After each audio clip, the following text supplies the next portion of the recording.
तो आप सभी का स्वागत है देवेंद्र क्लासेस यूट्यूब चैनल में। टॉपिक करंट अफेयर्स का है। टॉप 10 करंट अफेयर्स के क्वेश्चन है। अंत तक क्लास में मेरे साथ बने रहेंगे और सभी को नोट कर लेंगे, जिससे कि आने वाली परीक्षा में आपके लिए बहुत ही महत्वपूर्ण होंगे ये करंट अफेयर्स के क्वेश्चंस। ठीक है, तो देखिए चर्चा करते हैं। सबसे पहला और मोस्ट इंपॉर्टेंट है कि भारत में भी पहली हाइड्रोजन की ट्रेन चलाई जाएगी। अभी तक दुनिया में आपने पढ़ा होगा कि विश्व में पहली हाइड्रोजन की ट्रेन जर्मनी ने चलाई है और दूसरा जापान और चीन भी काम कर रहे हैं हाइड्रोजन की ट्रेन पर, लेकिन जर्मनी चला चुका है हाइड्रोजन से पहली ट्रेन। ठीक है, पर्यावरण को ध्यान में रखते हुए, क्योंकि इससे पर्यावरण दूषित नहीं होगा हाइड्रोजन की ट्रेन से। तो भारत की पहली हाइड्रोजन ट्रेन 2023-24 के ही वित्त वर्ष में चलाई जानी है। इसकी घोषणा सरकार बजट में कर चुकी है। तो पहली हाइड्रोजन की ट्रेन कब चलाई जानी है? 2023 के लास्ट तक चलाई जानी है। और कहां पर चलेगी? जिंद से सोनीपत के बीच में चलेगी। नोट कर लेना। हरियाणा राज्य में अगर याद करेंगे तो कौन सा राज्य आ जाएगा? हरियाणा में पहली हाइड्रोजन ट्रेन भारत की चलाई जाएगी। ठीक है बेटा, कौन से राज्य में? हरियाणा में। और विश्व की पहली हाइड्रोजन ट्रेन चलाई जा चुकी है जर्मनी में। हाइड्रोजन के जलने से क्या निकलता है? पानी, जिससे कि पॉल्यूशन या उससे संबंधित पर्यावरण पर कोई प्रभाव नहीं पड़ना है। तो जो त्रिपक्षीय विद्युत समझौता है, विद्युत को लेकर के, लाइट को लेकर के 3 देशों में समझौता हुआ है, भारत, नेपाल और बांग्लादेश। छाप लेना, नोट कर लेना।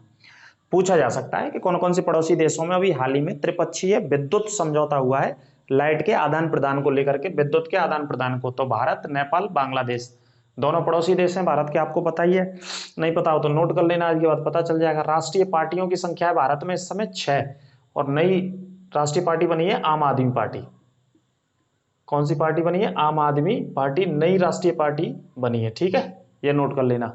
एक मेला बहुत फेमस है, अंबुबाची मेला है। ये आसाम राज्य में बहुत फेमस है, आसाम में लगता है। कौन सा मेला है? अंबुबाची मेला। नोट कर लेना, आसाम में। और एक और उत्सव लिखा है मैंने, बिहू कुहू। बिहू तो असम का है, लेकिन बिहू के संग कुहू शब्द आ जाए तो ये वाला उत्सव अरुणाचल प्रदेश का बहुत प्रसिद्ध है। बिहू और कौन सा शब्द लिखा है मैंने? कुहू। ये उत्सव अरुणाचल प्रदेश में। जर्मन ट्रेड बुक शांति पुरस्कार, जो एक शांति पुरस्कार दिया जाता है जर्मन ट्रेड बुक के नाम से, 22 अक्टूबर को दिया जाएगा 2023 में। सलमान रुश्दी को दिया जाएगा। जी, किसको दिया जाएगा? सलमान रुश्दी। जाने माने लेखक है, बहुत सारी किताबें लिख चुके हैं और चर्चाओं में रहती है इनकी किताबें लिखी हुई। अपसौर एक घटना होती है जो पृथ्वी सर्वाधिक दूरी पर होती है। किससे? सूर्य से। पृथ्वी की सबसे ज्यादा जो दूरी रहती है वो किससे रहती है? सूर्य से दूरी सबसे ज्यादा रहती है। ठीक है, जैसे मान लो ये सूर्य है, ठीक है, तो सूर्य से जब पृथ्वी बना दी हमने, दूर पहुंचा दे पृथ्वी, जो पृथ्वी, तो ये दूरी जो कहलावेगी पृथ्वी से सूर्य के बीच की, इस दूरी को क्या बोलेंगे? अपसौर। और ये घटना कब होती है? 4 जुलाई को।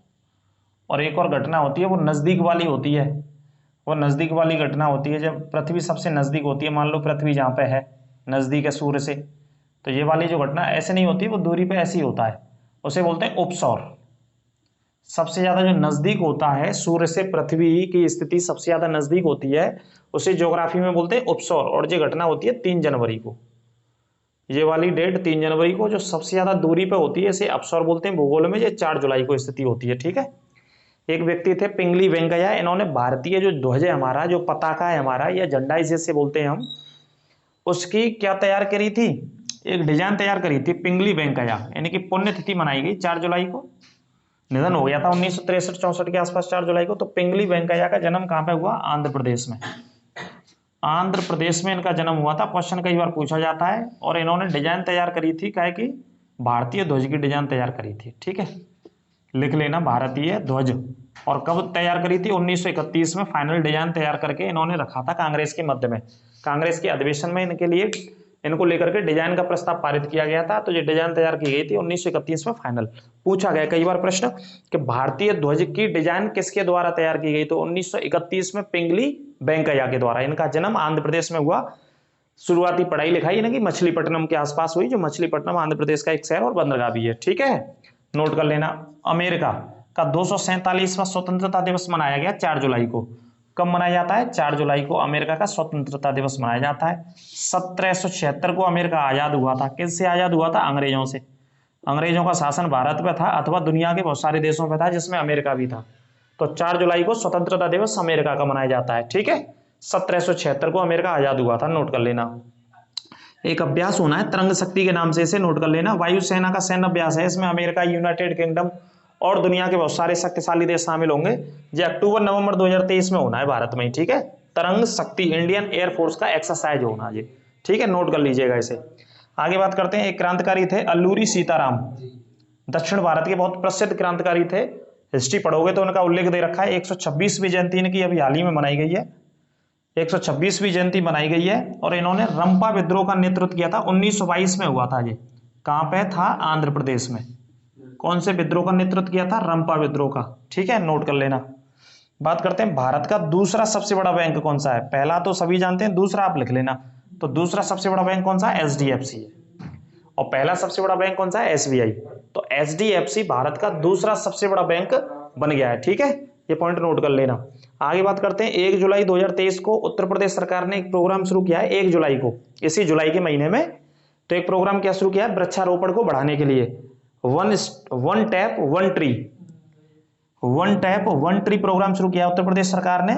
और इसके तहत 5 लाख पौधे लगाने का लक्ष्य रखा है सरकार ने। कितने? 5 लाख पौधे लगाने का लक्ष्य रखा हुआ है। 1 जुलाई को शुरू किया है। पौधे लगाओ, आप भी पौधे लगाइए, बारिश का समय आ गया है, वृक्षारोपण पे ध्यान दो। चाहे तो गमलों में लगाइए, चाहे खेत पे लगाइए, चाहे आप कहीं पे भी लगाइए, गार्डन वार्डन जो भी फार्म हाउस हो भैया आपके, सब जगह लगाओ। तो वृक्षारोपण पर ध्यान दो और उत्तर प्रदेश सरकार का सहयोग करो इस बात में, one tap one tree program में। आगे बात करते हैं, फीफा की रैंकिंग आती है। फीफा अंतर्राष्ट्रीय फुटबॉल की एजेंसी है, ठीक है, जिसकी रैंकिंग आई है, जिसमें दुनिया का पहला स्थान कौन से देश ने बनाया फीफा रैंकिंग में? तो फीफा रैंकिंग में पहला स्थान है अर्जेंटीना का। अर्जेंटीना आप जानते ही हैं, अर्जेंटीना दक्षिण अमेरिका का देश है, जिसकी राजधानी ब्यूनस आयर्स है, जिसमें के फुटबॉलर बहुत सारे महानतम फुटबॉलर्स हैं, ठीक है। तो पहला स्थान फीफा रैंकिंग में दुनिया के सारे देशों में अर्जेंटीना का है। और भारत की जो रैंकिंग है इसमें, वो 100वें स्थान पर भारत हमारा। आपको बताइए, भारत की फुटबॉल, फिर भी हमारे यहाँ के फुटबॉलर अच्छा खेलते हैं, कोशिश करते हैं, प्रयास करते हैं। सरकार की मदद उस हिसाब से नहीं मिल पाती जितना मदद क्रिकेट को हमारे देश में ये अहमियत दी जाती है। तो भारत का जो स्थान है फीफा रैंकिंग में 2023 की जो रैंक आई है उसमें कौन सा है? 100वां। तो इंडिया का भी लिख लेना, भारत की रैंक कौन सी है? 100वीं है भारत की रैंक फीफा रैंकिंग वाले पॉइंट में, ठीक है। ये थे टॉप 10 क्वेश्चंस, इसमें बहुत सारे मोस्ट इंपोर्टेंट क्वेश्चंस मैंने कवर किए हैं, सभी को नोट कर लेना। यदि चैनल पर नए हैं तो चैनल को सब्सक्राइब अवश्य करें, बेल आइकन दबाना ना भूलें और ज्यादा से ज्यादा दोस्तों मित्रों के साथ शेयर करें और अपना ख्याल रखें। नमस्कार।